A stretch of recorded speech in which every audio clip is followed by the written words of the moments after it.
Hey guys, Katrina here. I am popping on making some prep ahead breakfast for the week. I am making some keto bagels, and we got everybody running around behind us here.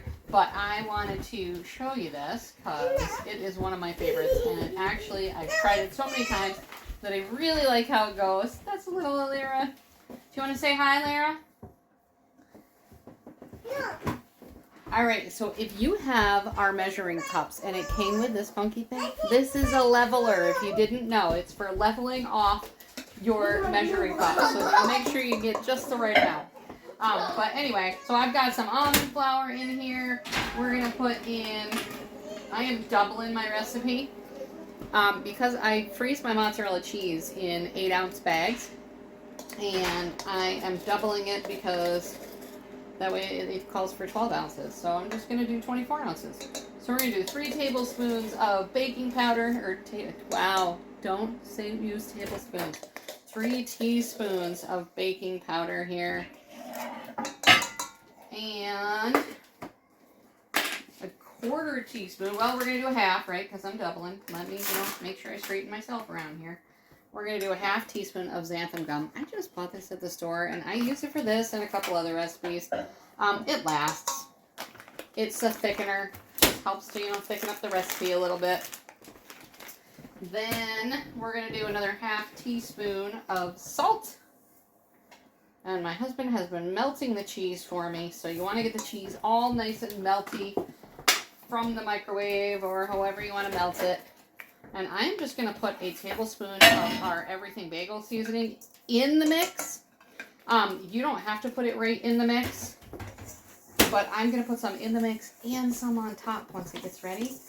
But seriously, so I just mix that up a little bit, and I've got my dough hook on my stand mixer and some super gooey, melty, hot cheese. So you can mix this recipe by hand, but do you see the steam coming off of this stuff?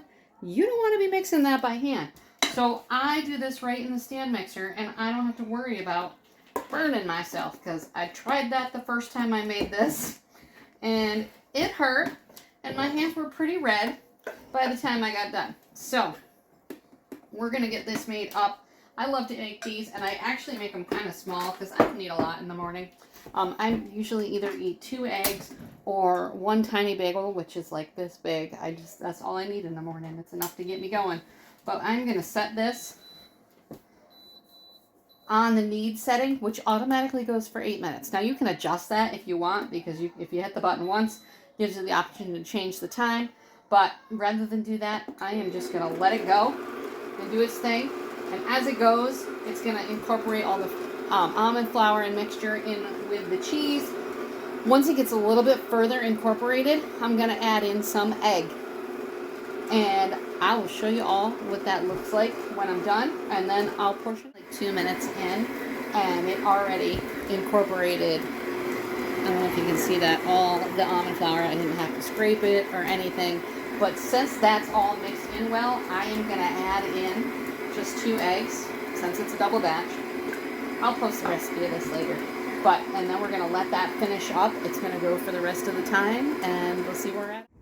Alright guys, so when I go to measure out the dough, it's going to be really kind of sticky, so it can make quite the mess on your hands. I like to measure it out to about 2 ounces. You can do up to 4 ounces. 4 ounces would be more like a bagel size, but like I said, I like the smaller ones. So the extra large stainless steel scoop, which my husband suggested, is the perfect size. It's a little bit more than 2 ounces, but it works out well. So, because it is just the right size, and then you can just drop it right on your mat. I've got the silicone baking mat on there, just so they don't stick to the pan. But literally, you just scoop them and then drop them on. Super awesome. No messy hands. And then I'm actually going to take some of the everything bagel seasoning, which I lost here, right here, and I'm going to put some more on there with the sprinkle lid, and just put that on each one of these, and then I'll probably move it around just to suck up the rest that falls on the mat, and that way it's well filled in. And we're going to bake these, I think it's like 20 minutes. Yeah. 20 minutes at 400 degrees, and then they're going to be delightful. All right, guys. Talk to you later.